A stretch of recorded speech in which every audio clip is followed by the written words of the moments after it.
doctors attempted to remove him, cutting away what they could, but his brain could not be destroyed without killing Madison. So they did what any of us would do. They just sealed him inside her skull. There's just this little clip of them like pushing him in and then putting the little lid of the skull over him. But one of my favorite aspects is when Sydney arrives at the hospital, she parks in the most insane way possible.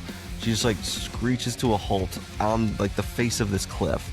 She almost completely over it. Her arrival at the abandoned hospital is one of my favorite moments in the movie, just how she fucking tears in there like it's the Fast and the Furious. This is Opening Kill. The following program contains mature content, explicit language, and detailed discussion of on-screen deaths. Spoilers are unavoidable. Listener discretion is advised.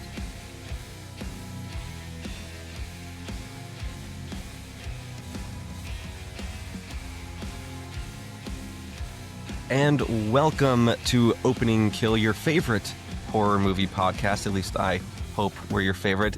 We are here with episode 66. My name is Michael Duran, fresh off a softball game in the rain. I am sweaty.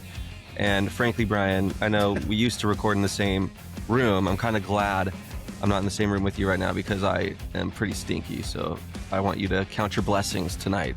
I'm going to. Thank you. You bet. And I'm Brian O'Connor, Michael's less stinky co-host of Opening Kill. So welcome. It sounds like you are a little stuffed up. Yeah, I got some congestion, but at least I'm feeling the mind is sharp. The mind is sharp. Say about it a few days ago. So nose is not sharp, but the mind is good. Perfect. Well, you went and saw a movie that I want to go see, and you told me it totally freaked you out. Yeah, man. I saw the new Mummy, Lee Cronin's The Mummy, and yeah, this one freaked me out. I think because as a dad, I couldn't help but just like put myself in these people's like shoes, and it would be the most devastating situation ever. I felt so bad for this entire family, the entirety of the movie. They don't get any relief from the beginning of it till the end. It's just shit after shit after shit just piled on them. And at a certain point, like, you're just like, I just feel bad. Like, I'm not having fun, but it's freaking me out. And I do understand where a lot of the critiques are coming from with it, not the mummy aspect. Kind of, it's there, but it's not super relevant, if that makes any sense. Like, It's there, but it's not like there's a mummy up and kind of walking around and shit like that. Right. It does feel like an Evil Dead movie. Oh, okay. Which, I mean, Lee Cronin did just direct Evil Dead Rise, so it fits right in there. But it's still, as a film, really good. I did enjoy the mummy aspects, even though I wish they were kind of a little bit more front and center. But overall, it's an excellent time. You gotta definitely check it out. Definitely. Did you see anything cool? It's on my list. You know, I saw something weird. This was my scare preview from January 28th. We talked about this then. It's called Honey Bunch. And it's a Shudder exclusive, very strange movie. I'm going to have to go back, I think, and watch it again. It's about this woman whose name is Diana. She wakes up from a coma with memory loss, and she and her husband seek experimental treatments at this remote facility. It's out in the middle of the woods, and they do all these procedures, and the more intense they get, the more their marriage is put to the test. Diana begins to question her husband's true motives. And the acting, I will say, is brilliant. Stars Jason Isaacs, who you may know as Lucius Malfoy from the Harry Potter films, and literally in like 170 other films in his career. The guy, he is amazing. I'll never forget, which was the movie with Mel Gibson, The Patriot. The Patriot. Yeah, he played the British general who was just ruthless. Anyway, he is in it. Grace Glowicki, she's a Canadian actress and filmmaker. She played Diana, the main character. and I can't remember the actor who played her husband, but um, the acting was sensational. The vibe is very, very eerie, and it's very 70s feel, a very big 70s feel to it. And it's kind of hard to follow. So I'm going to go back and watch it again, I think, just so I can try and make more sense of it. It was directed by Madeline Sims Fewer and Dusty Mancinelli, who they're both Canadian directors, actors, and they've done a lot of co-directing in the past. So, but yeah, Honey Bunch. So interesting film. I'm not sure if I like it or not all the way. So I'll report back maybe if I get through it again. But I have many, many other movies to watch, so I don't know when this will happen. Yeah, if a movie requires repeated viewings to like it, I'm probably just not going to like the movie because there's so much to get to. There really is. So I don't know, but yeah, it just came out this year. All right, well, we've got a great movie to cover for you today. It is 2021's Malignant. So just the facts, directed by great horror director James Wan, written by Akela Cooper, who is best known for creating the Megan franchise with James Wan. It was released September 10th, 2021, 111 minutes long, rated R, filmed in Los Angeles, also filmed in Seattle for real, because all of the Seattle landmarks are well represented in this film.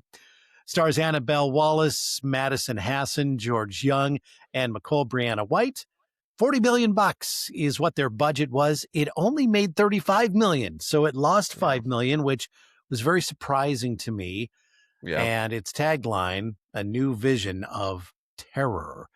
So I had just watched this movie, I think it was last year. I hadn't seen it in a while, and I had forgotten just how good, how solid this is for a horror film. It is, and it's got, I mean, I guess it's an acquired taste because there is quite a bit of criticism for it online and with people I've talked to that I think clearly just missed what it's going for. Like, this is not a serious movie. You can tell in the first minute what kind of movie this is going to be. And if you can't buy into it, I guess you're not going to enjoy it. But like, it's one that I have a hard time accepting criticism for. I'm like, I think you're just wrong if you don't like it. Like, this is just a fun movie, and James Wan just wanted to do something that just was it's a popcorn flick. It's a horror popcorn flick, and just fucking roll with it. Because if you do, you're gonna have a great time. Not just a good time. You're gonna have a great time because this movie is batshit crazy. If you've not seen it, it's about a woman named Madison who is paralyzed by shocking visions of grisly murders, and her torment worsens as she discovers that these waking dreams are, in fact, terrifying realities. So the story begins in 1993 at Simeon Research Hospital, where something has gone horribly wrong right out of the gate. Doctors Florence Weaver, Victor Fields, and John Gregory are attempting to treat a patient by the name of Gabriel, who is a violent, unstable individual with abilities that they can't fully explain. And the cool thing is Gabriel can manipulate electricity, speak through speakers, and lash out with deadly force without warning. And one of my favorite aspects of like his powers is none of them are explained. Right. It doesn't matter. He just can. Right. Absolutely, I like even the one doctor's like, he's broadcasting his thoughts. Yeah. So he breaks out of his containment, and the hospital just descends into absolute chaos. And several staff members are brutally killed. The opening kill.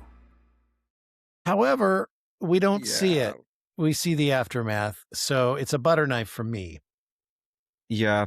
And the last few of these, I've been like hyping up off-screen deaths randomly, and I can't with this one. Not this time. It's a shame because the deaths in this movie are crazy. Like, they're violent, they're in your face, and then their opening kill though is just it just happens, and Yeah. that's that. So it's a butter knife, unfortunately.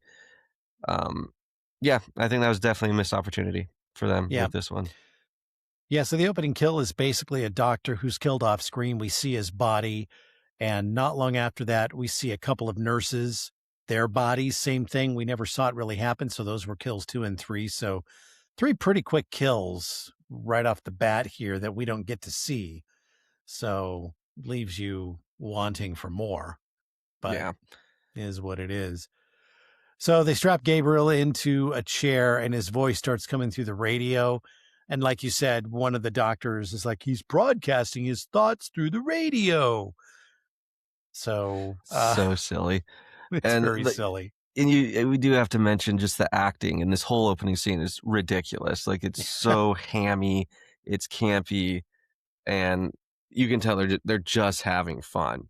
And Oh, yeah. it's a Yeah. delight to watch, because I wasn't sure what I was getting into when I first saw this in theaters, and as soon as like it starts, you're like, okay, I can roll with this. This is gonna be a good time. So Dr. Weaver has to make the call. Gabriel's not a patient. He's a cancer that needs to be removed. And there's a very cool opening credit sequence here with the soundtrack and just the whole vibe of the credits. We talked Yeah. about this last week with Roger Connors and his film Meat, how I really loved the creativity with the opening credits. And this is another film that does exactly that. Yeah, no, it's great. The music, it was the thing that really stood out to me. And Yeah. it feels very like early 2000s kind of, with just the imagery with the music. It's a total throwback to the 2000s.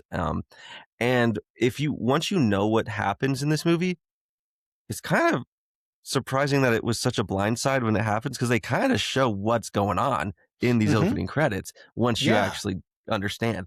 Because that was something that stood out this last watch. I'm like, oh, they tell you what this movie is, exactly what Gabriel is, if Right. you kind of got the context. But yeah, without it, it's a blindside reveal. So I do like that they Totally. do that.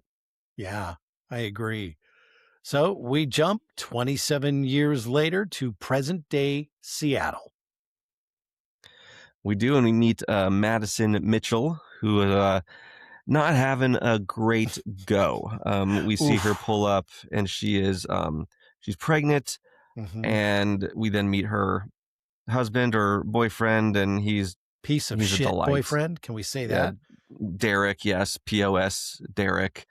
And she's just got off this long shift at the hospital, and she comes home, and he's just in bed watching MMA fights. Just kind of like just being like, you should just rest more. Like, no. And he also brings up like how she just keeps getting pregnant, which is a interesting thing to tell anyone really, but especially a pregnant woman with your child. Yep. Says if she's doing it herself.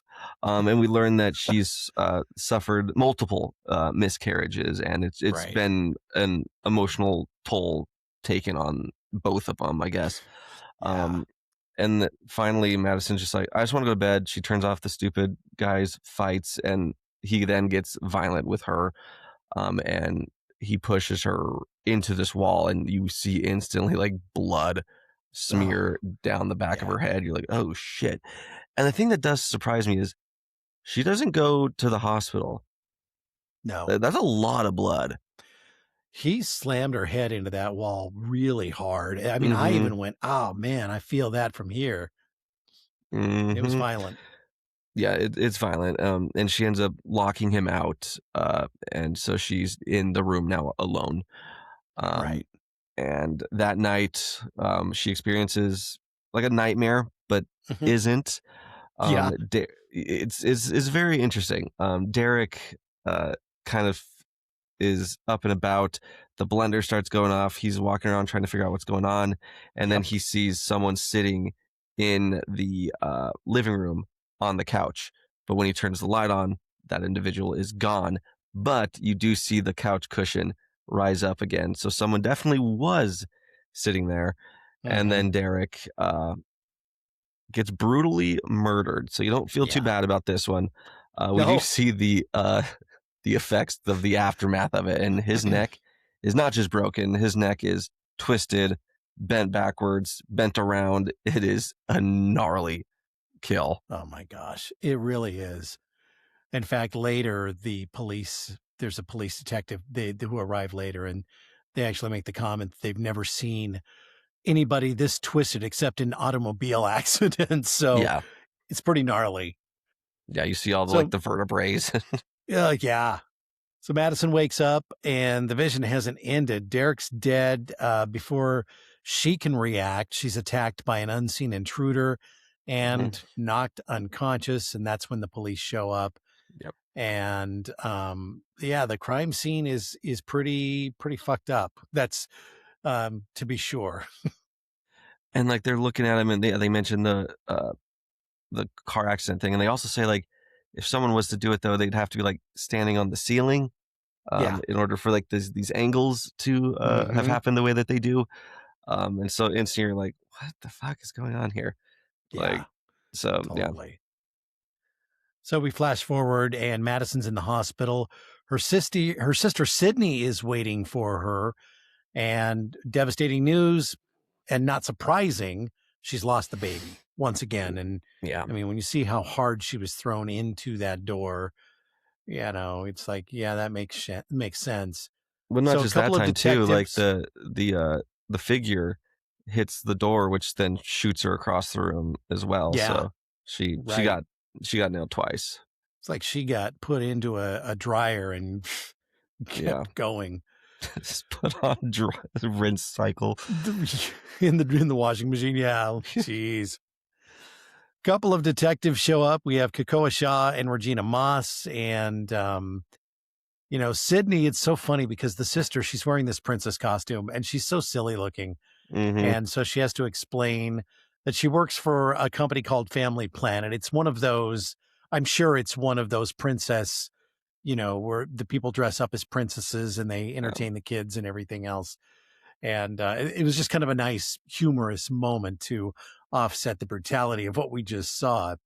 Right. But also, Sydney finds out that Madison has had multiple miscarriages and didn't know because the stupid ass husband, Derek, has kept them apart. He's really isolated her from the rest of her family. So no one's really been able to talk to her and get any real life updates. He's that well, not anymore. He was that possessive before, he got all twisted into a pretzel. He's dead now, so everything's cool. Yeah. Totally. Yeah, so Princess Sydney takes Madison home after a few days. And lights are flickering in the house. Things are getting a little bit weird. And she goes to work boarding up the windows and installing new locks, deadbolts, the whole shebang, because she does not want a repeat of that night. And then Sydney comes to visit and has to crawl in through a window because she can't get in through the fortified doors. And then Madison tells her sister a big bombshell news update that she was actually adopted. Right. And then we get no clarification on this, and we instantly zoom across the city to a woman giving a tour in the Seattle Underground. Now, I have done this tour, and you son super of a bitch. Cool. So it looks so cool. Oh my God, it's so cool. We didn't actually. I think it was by myself when I took the tour, but they've got like a couple of different ones, 2 or 3 different ones, and this was just like the standard daytime tour. You go down underneath, but it's really cool. They also have a paranormal tour, or they used to. I think they still do, where they give you like the meters that detect ghosts and things like that, and you go through it, and they do that at night, and that's the one I want to do. I've been to Seattle probably a dozen times. I love the city, and I definitely wanted to do that tour. And so anyway, it was really cool seeing that they filmed, because they have done other films in the Seattle Underground. So it was cool to see that they did this one there too. Yeah. It was something that stood out that I was like, ooh, that looks fun. And to find out that it's a real thing is pretty sick. Yep. But unfortunately, this woman is abducted by an unseen assailant, and she wakes up tied in to a slanted ceiling, mouth taped shut, and she then hears her abductor's voice come through a radio speaker. He's a radio guy, Michael. He's a radio guy, yeah. Hey, we've done that. Done that. Been there, We've done done the that. radio thing. Yeah. So Dr. Weaver ends up getting a phone call from the abductor, and he says it's time to cut out the cancer, which is, we go back to the beginning of the movie, which is what she had told Gabriel after the initial carnage there. Mhm. So Madison has another vision. This one's even more intense. She sees Dr. Weaver in her home being savagely murdered. She was beaten to death with one of her trophies. And this was like pretty gory. Yeah.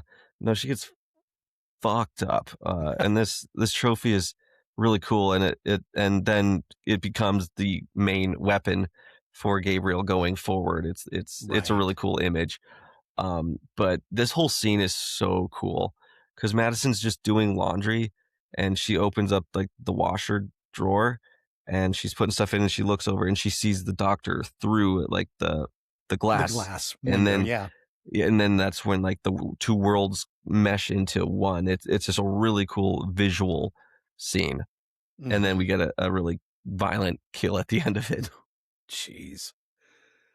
So the investigation continues. The detectives uncover a photograph of Madison as a child inside Weaver's home. So, so there's a connection there, but they can't really figure this out right now. And at the same time, Madison keeps having more visions, one tied to another murder. And that is Dr. Fields, who is stabbed repeatedly in the face. This one's crazy. And yeah, it's nuts.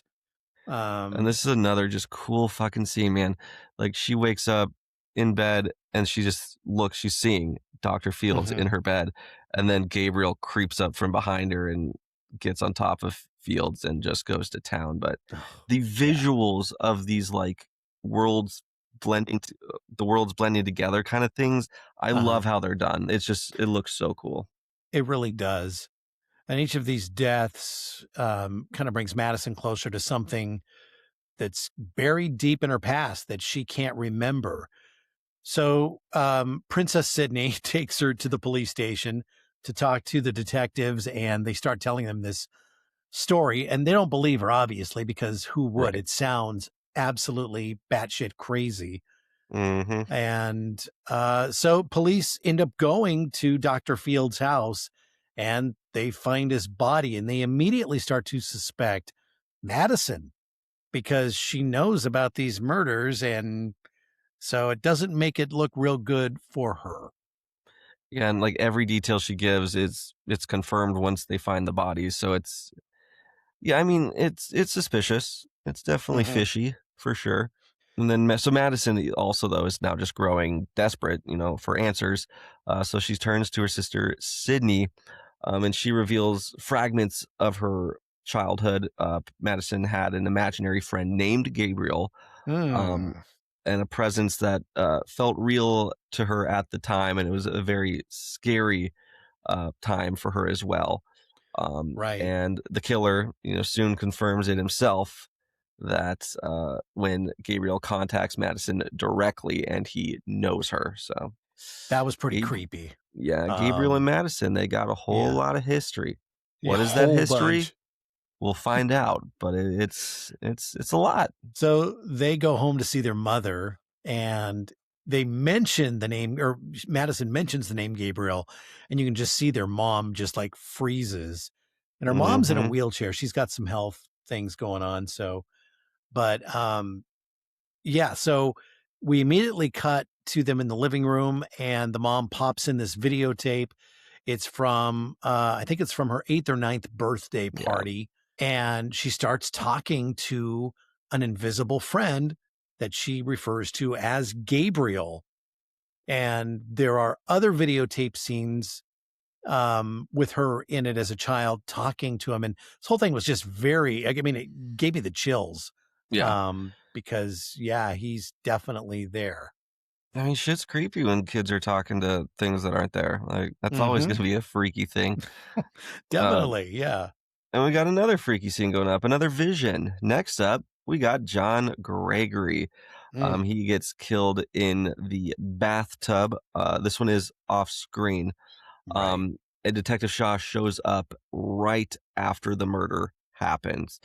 He Yeah, found videos of Dr. Weaver, Dr. Fields, and Dr. Gregory together, so that shows that they are all connected and have right. some sort of past that is tying everything together.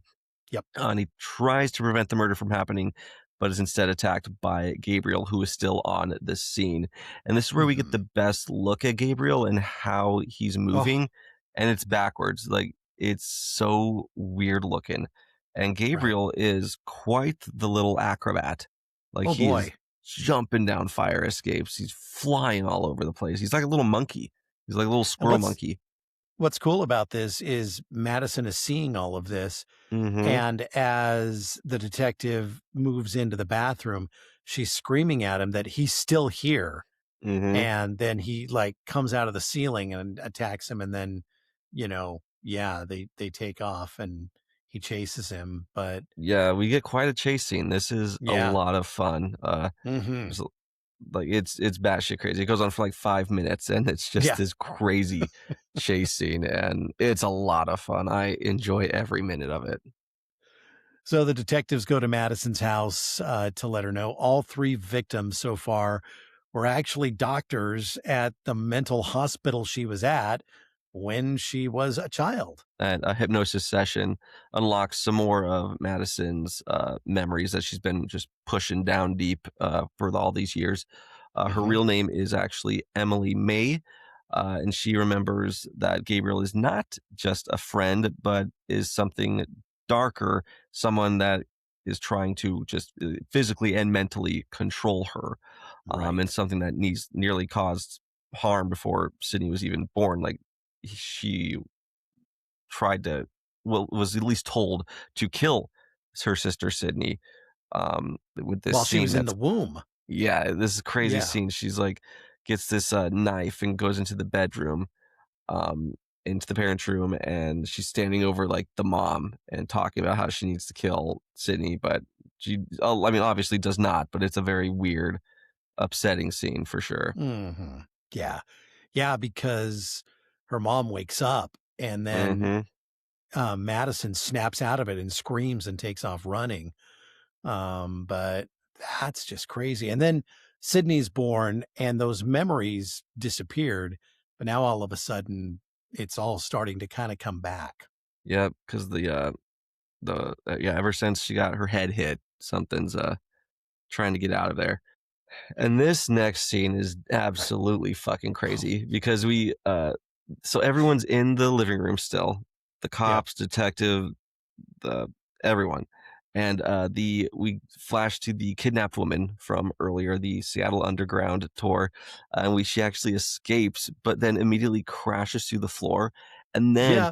it fucking shows that she was in the attic of Madison's house because she fucking crashes right into the living room, and I'm surprised she didn't die, I know, because that's a big drop. dude. She fucking hits the ground hard. Yep. And surprise, it's actually Madison's birth mom. So that's why she got Right. kidnapped. God. So police arrest Madison because now they think she's I been keeping mean, this woman in her attic. And with all of the other murders, the deaths that are going on that Madison knows all the details of, they're like, okay, we know what's going on, but they actually don't understand what they're dealing with here because it certainly isn't Madison as we know Madison. no. We'll get to that twist here pretty soon, but so Sydney now decides she makes some connections, makes some phone calls, and returns to the now abandoned Simeon Research Hospital, which looks like Dracula's castle. The thing is like this huge, monstrous structure. And Yeah. she finds out the truth that Gabriel actually is real. He is Mm-hmm. Madison's parasitic twin. So a partially formed being that was once attached to her body Doctors attempted to remove him, cutting away what they could, but his brain could not be destroyed without killing Madison. So they did what any of us would do. They just sealed him inside her skull. Obviously. I Just do love, dormant. there's just this little clip of them like pushing him in and then putting the little Yeah, lid of the skull over him. right. It's, I mean, it's a fucking ridiculous reveal, and I love every second of it. But one of my favorite aspects is when Sydney arrives at the hospital, she parks in the most insane way possible. She just like screeches to a halt on like the face of this cliff. She almost drives completely over it. I know. And I just, her arrival at the abandoned hospital is one of my favorite moments in the movie, just how she fucking tears in there like it's the Fast and the Furious. So Madison is in this holding cell and surrounded by all of these unsavory cellmates. And she didn't do herself any favors because as they're putting her in the cell, she's screaming at the officer, proclaiming her innocence, and then she's at the door trying to, shaking the bars and just making a complete fool out of herself and drawing all the attention of the world to her. The other prisoners are looking at her like, all right, bitch, you're ours now. Yeah, they're very aggressive. They start one by one, start going after her, and they attack her. And then there's two of them that are on her, kicking the shit out of her. And something changes. Her body begins to move very unnaturally. She starts twisting and shifting as Gabriel takes control. And what follows is something out of Mortal Kombat, because literally it is a relentless massacre. Inmates are slaughtered in such a variety of ways. And I had to go back and watch this 2 or 3 times to get the right count, but we have kills 8 through 23 that happen in just a very short time. And the thing for me that really stuck out is that they're making all this noise. No jail guard appears until the very end of this. Any other jail, this would have been maybe not stopped because we're dealing with Gabriel, but at least there would have been an attempt. But so this poor jail guard shows up and Gabriel grabs him and then just starts bashing his head because he's not in the cell. He's right outside the door. So he's bashing his head repeatedly into the bars of the door until he dies. And the prison guard is kill 24. But man, it's like crazy. It's so cool because they're all like just fish in a barrel because they're all just locked in this room. And so it's just one by one, completely just mangled and brutalized. It's a fun scene. And this is where the movie completely goes off the rails in a good way. Oh my God. But when I saw the original kill count, I'm like, wow, I don't remember because I've forgotten not necessarily the holding cell. I remembered that scene, but I had kind of forgotten what's coming up here because we're not done yet. So Gabriel escapes from the holding cell, and now the other police are showing up. The detectives are showing up. We go into the cops' locker room, and now we have 3 more cops that were killed off screen in the locker room.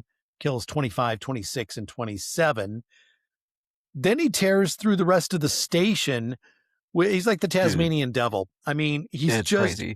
Going off. And we have a repeat of the holding cell.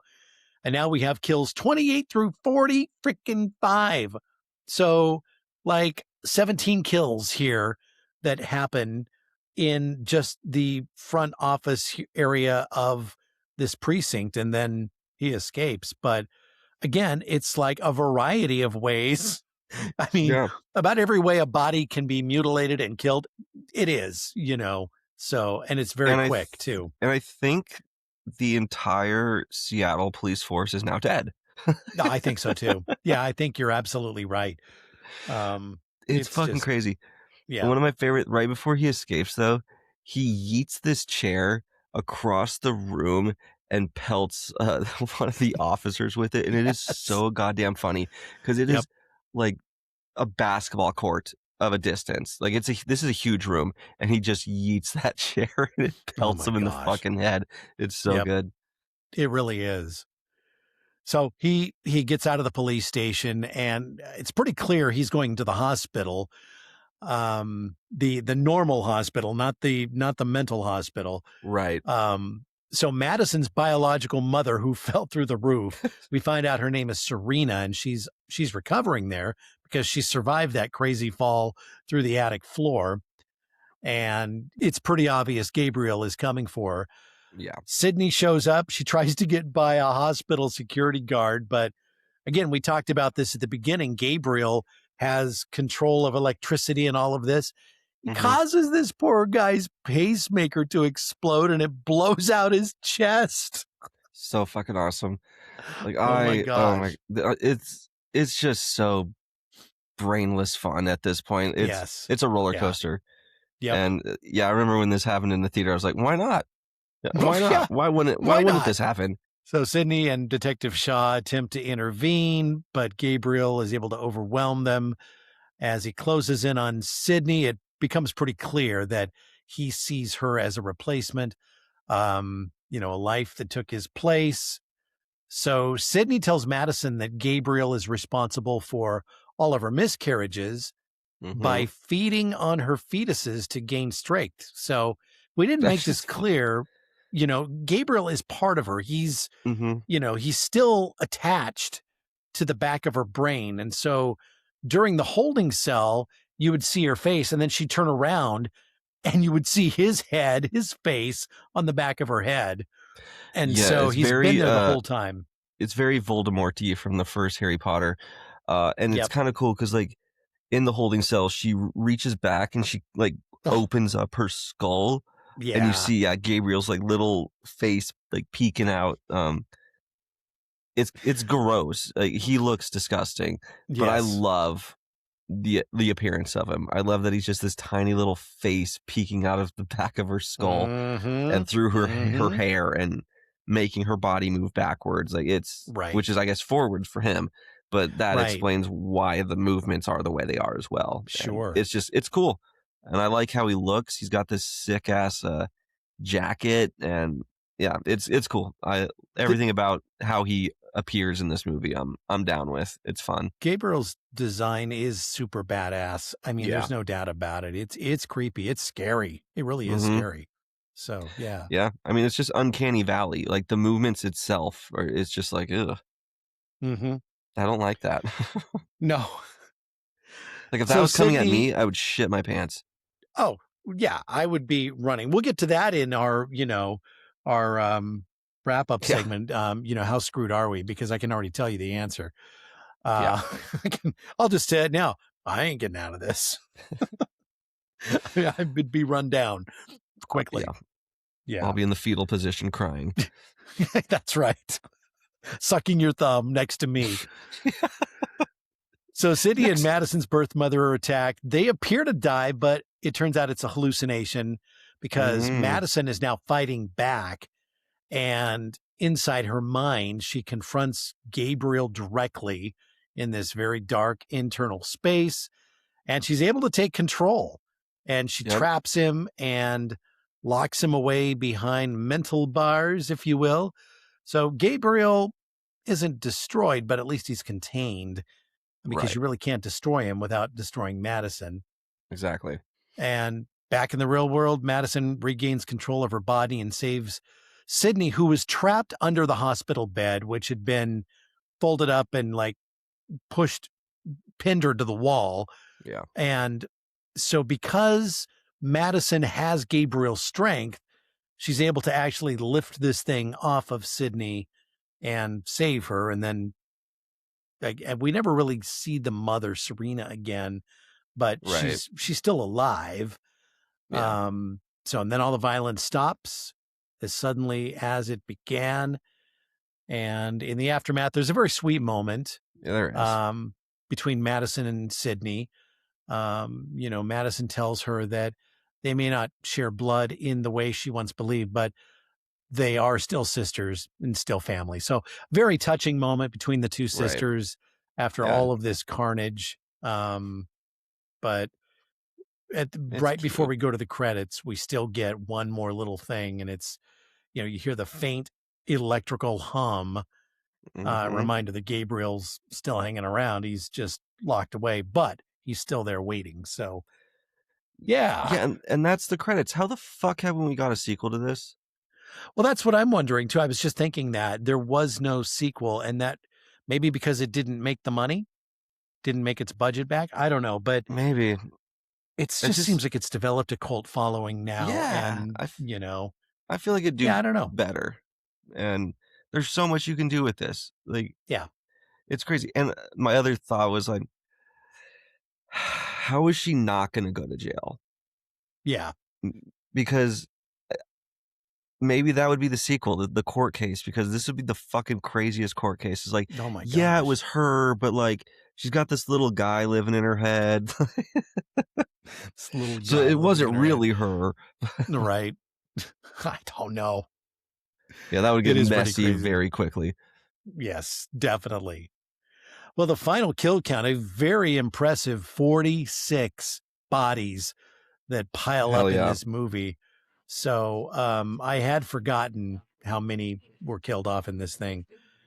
Oh, yeah. Favorite character for me was Madison. Yeah, I think that's fair. And she's been through a lot. She's resilient. She's also the killer in some weird way. So there's a lot going on with her. There really is. There really is. It's not every day you get a final girl with a parasitic, psychopathic twin in her brain. Like, that's just awesome. Wouldn't it have been funny, though, if, like, when she finally turns around and we see him in the back of her head, he just breaks down into, like, show tunes and he's, like, singing. And that'd be, like, awesome, right? He's doing jazz hands with his little weird-ass arms. We didn't really talk about it. Like, when you see him before he gets cut out, he is the weirdest looking thing on her body. It is insane. He's got these tiny little T-Rex arms, and he looks like that's what it is. T-Rex arms. That's exactly. I was trying to figure out a good way to explain it, describe it, and you just nailed it. Yeah, they are. Yes. And that's kind of how Gabriel looks too. Like, yeah, that's what he does, and he makes that face too. Yeah, totally. Yeah, I should be Gabriel for Halloween. We should do we need to do I could glue myself to the back of your head. Well, no, here's what we would have to do. I was just going to say, you're going to have to like strap yourself to my back and I'd have to like haul your ass around all over. That'd be fun. Tell Hannah we have our Halloween plans. Right. We need a lot of duct tape to get me attached to. God, no shit. But no, it's so fucking funny. I love everything about this movie. And I refuse to be told it's a shitty movie. I just refuse. No, I do too. Yeah, those people are wrong, and we don't need to waste time with their nonsense. That's right. So with 46 kills, this was tough to pick a favorite because there's some pretty brutal ones. I mean, there was one in the holding cell where, one of the prisoners, she gets her head stomped. I always love a good head stomp. Me too. But I think I'm going with the very final kill, the poor hospital security guard whose pacemaker blows out through his chest, because that's not something you see every day. And it was pretty insanely good.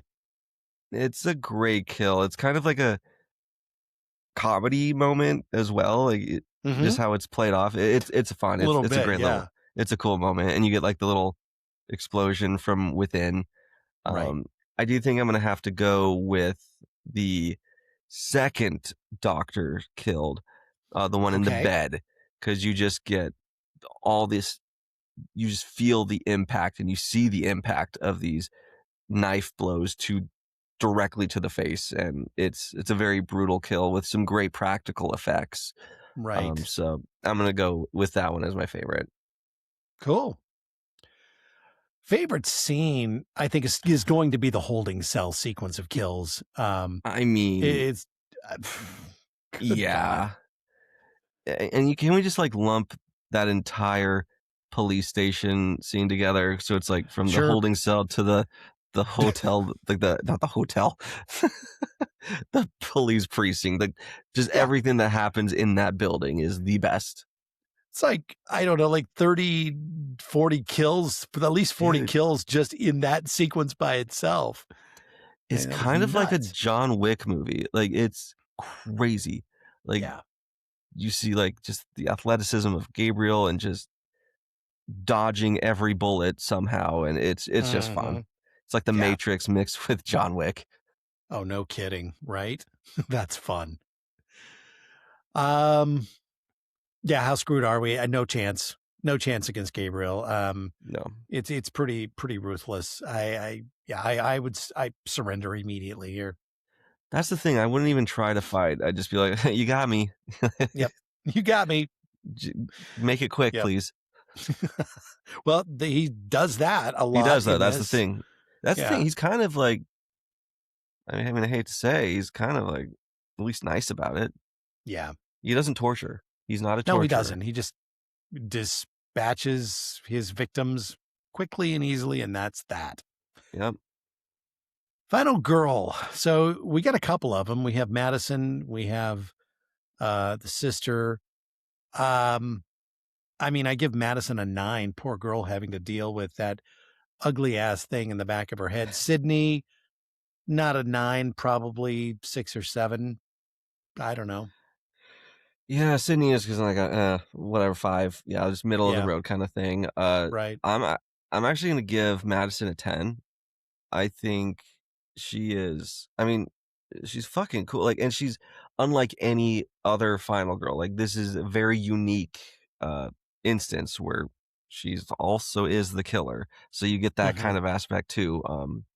And just for the sheer uniqueness, how much she goes through. Yeah, I'm gonna do it. I'll do a nice crisp 10. Perfect. Star grade for me, I will give it a 4.5. Same. Okay. Same. Yep. Yep. Slasher survival tip for Malignant. If something feels wrong inside your own head, don't ignore it. Trust your instincts early, because the longer you deny what's happening, the more control you lose. And if your imaginary friend starts talking again, it's already too late to play it safe. True. Amen. Amen to that. And your wording there made me remember, we never talked about like some of the music throughout this is they use the Pixies song Where's My Mind multiple times, but it's like this cool like industrial like kind of version of it. It's so fucking cool. I think the music in this is criminally underrated. It's really really cool stuff here.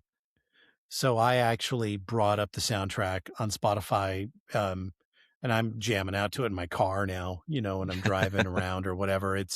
The music just struck me from the very beginning.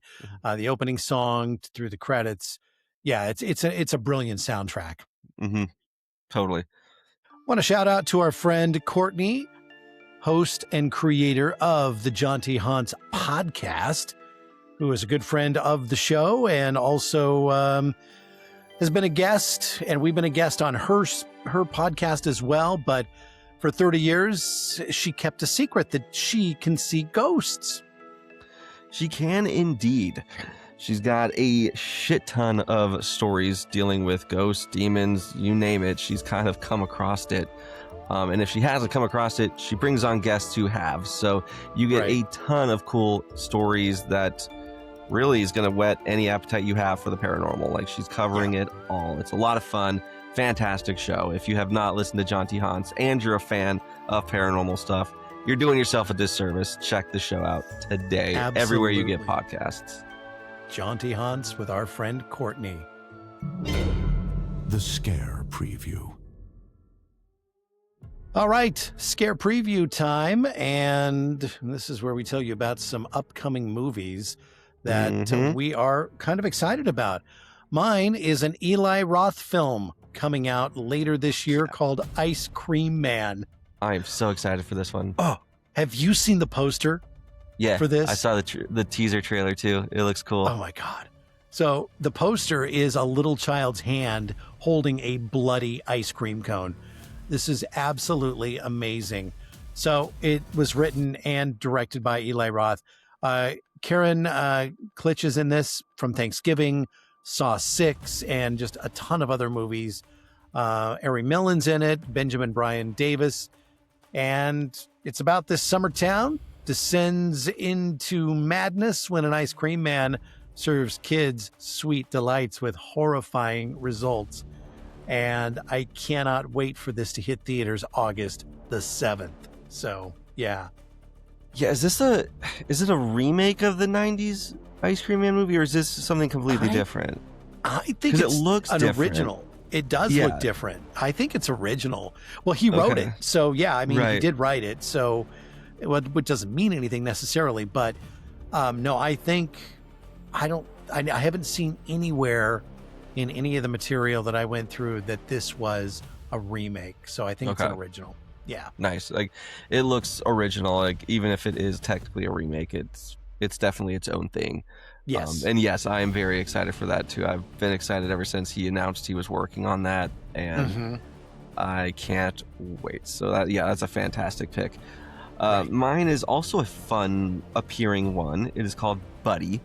And there's a brave girl who must escape from a kids' television show. And Buddy kind of is like a Barney-esque character.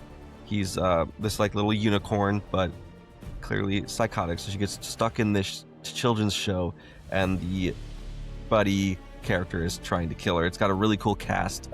Michael Shannon is in this. Kristen Milotti. Keegan-Michael Key is actually the voice of Buddy. It's also got Topher Grace. Wow. And others. Yeah, this is a really cool cast. Directed by Casper Kelly. This one does not have a release date yet. It just made its appearance at South by Southwest. And the buzz there is very, very good. So I cannot wait. It looks fantastic.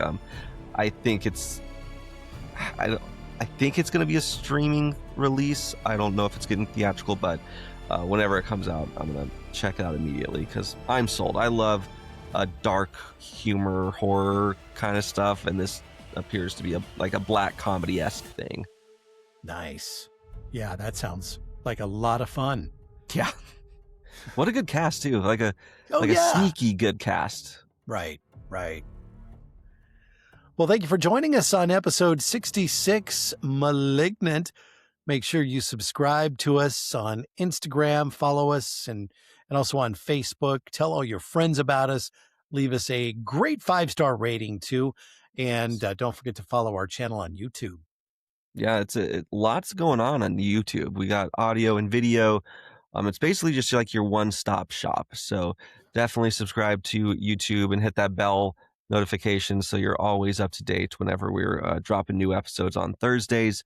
And shoot us a request or a comment or a concern to our email. We've got a show email. It is openingkillpod@gmail.com.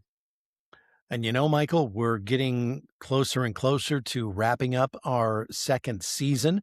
We only have something like 5 or 6 episodes left. Some very exciting episodes coming up with some very special guests you're not going to want to miss. So make sure you're checking us out every single week. And we will see you here next Thursday with a brand new episode of Opening Kill. Opening Kill is produced by Mystic Cloud Productions and hosted by Brian O'Connor and Michael Duran. New episodes drop every Thursday wherever you listen to your favorite podcasts. And don't forget, you can watch the video versions on YouTube. See you next time, if you survive.